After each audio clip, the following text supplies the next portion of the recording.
श्री कृष्णा, राधे राधे, श्री हरिदास। स्वागत है आप सभी का।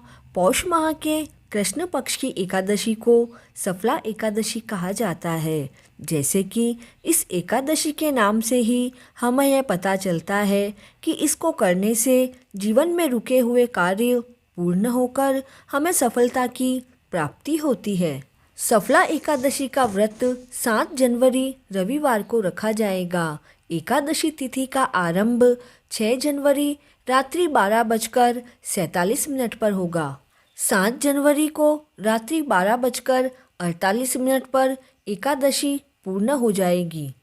नारद पुराण में वशिष्ठ मुनि का कथन है कि जो व्यक्ति पद्मनाभ श्री हरि के पवित्र दिन एकादशी को उपवास नहीं करता है, उसके शरीर में सभी पाप यथावत बने रहते हैं। तो आइए अब श्रवण करते हैं सफला एकादशी की व्रत कथा का। मोक्षदा एकादशी की उत्तम व्रत कथा का श्रवण करके भाव विभोर होकर अर्जुन बोले, हे भगवान, मोक्षदा एकादशी की व्रत कथा सुनकर मैं धन्य हुआ हूँ। हे दीन बंधु, अब कृपा करके आप मुझे पौष माह के कृष्ण पक्ष की एकादशी के बारे में बताएं। उस एकादशी का क्या नाम है और उस दिन किस देवता की पूजा होती है और उसके व्रत की क्या विधि है, यह सभी आप मुझे विस्तार पूर्वक बताएं। श्री कृष्ण भगवान बोले, हे अर्जुन, इस एकादशी के द्वारा भगवान विष्णु को शीघ्र ही प्रसन्न किया जा सकता है। पौष माह के कृष्ण पक्ष की एकादशी का नाम सफला एकादशी है।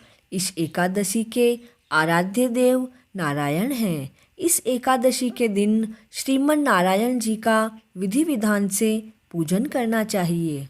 जैसे नागों में शेषनाग, पक्षियों में गरुड़, ग्रहों में सूर्य चंद्र, यज्ञों में अश्वमेघ और देवताओं में भगवान विष्णु श्रेष्ठ है, उसी प्रकार सभी व्रतों में एकादशी का व्रत श्रेष्ठ है।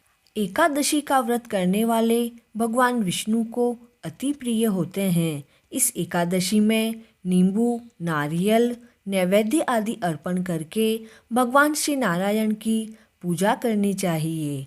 मनुष्य को 5 सहस्त्र वर्ष तपस्या करने से जिस पुण्य का फल मिलता है, वह पुण्य भक्तिपूर्वक रात्रि जागरण सहित सफला एकादशी का व्रत करने से मिलता है।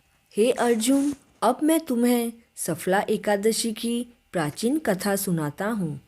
चंपावती नगरी में एक महिष्मान नाम का राजा राज्य करता था। उसके 4 पुत्र थे। बड़ा पुत्र लुम्पक महापापी था। वह सदैव मांसाहार, नशा, धूर्त कीड़ा, अवैध स्त्री संग, चोरी इत्यादि कार्य जाने क्यों किंतु उसे बड़े ही प्रिय लगते थे। ना तो वह अपने माता पिता का आदर करता और ना ही ब्राह्मणों व देवताओं का सम्मान करता। उसके दुराचार से राजा की संपत्ति का भी नाश होने लगा। राजा महिष्मान ने उसे सुधारने की कई कोशिशें की, लेकिन उसे सुधरने के अवसर भी दिए, किंतु इन सभी का कोई भी परिणाम नहीं निकला। अंत में राजा ने उसका त्याग कर दिया। तब उसने सोचा कि मैं कहाँ जाऊँ और क्या करूँ। अंत में उसने चोरी करने का निश्चय किया। दिन में वह वन में रहता व रात्रि में अपने पिता के नगर में चोरी करता और प्रजा को तंग करने व उन्हें मारने का पाप कार्य भी किया करता था। कुछ समय में सारी नगरी भयभीत हो गई। वह वन में रहकर पशुओं को मारकर भक्षण करने लगा। राज्य की प्रजा व राज्य के सैनिक उसे पकड़ लेते, किंतु राजा के डर से उसे वापस छोड़ देते। वन में एक बहुत प्राचीन पीपल का वृक्ष था। सभी लोग उसकी भगवान की तरह पूजा किया करते थे। उसी वृक्ष के नीचे वह पापी लुम्पक रहा करता था। इस वन को लोग देवता की क्रीड़ा स्थली मानते थे। कुछ समय बाद पौष माह के कृष्ण पक्ष की दशमी के दिन वह वस्त्रहीन होने के कारण, सर्दी के कारण सारी रात सो नहीं पाया।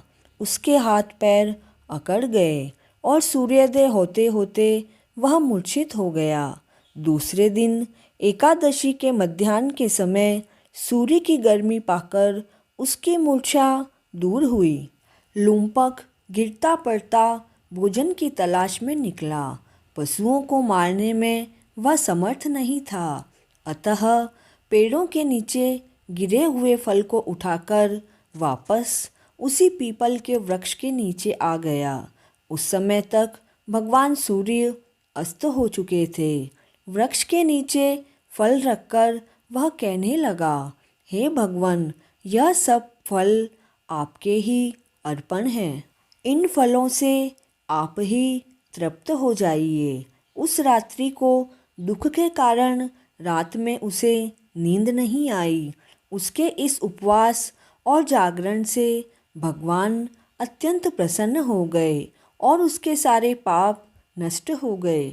दूसरे दिन सुबह एक अति सुंदर घोड़ा अनेक वस्तुओं से सजा हुआ उसके सामने आकर खड़ा हो गया।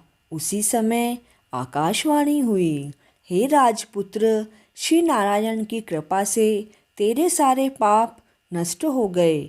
अब तू अपने पिता के पास जाकर राज्य प्राप्त कर।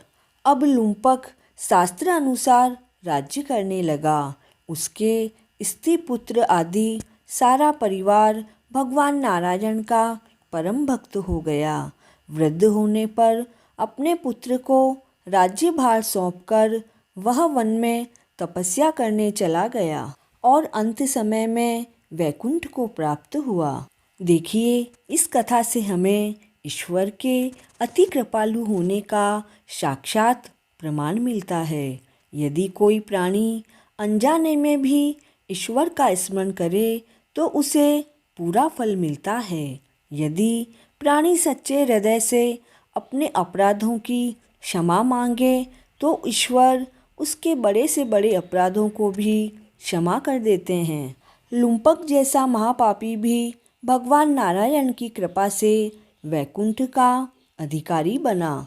एकादशी के दिन भगवद गीता या श्रीमद् भागवत का पाठ करें या कृष्ण कथा का श्रवण करें और ओम नमो भगवते वासुदेवाय मंत्र की यथाशक्ति माला करके अपनी एकादशी को सफल बनाएं।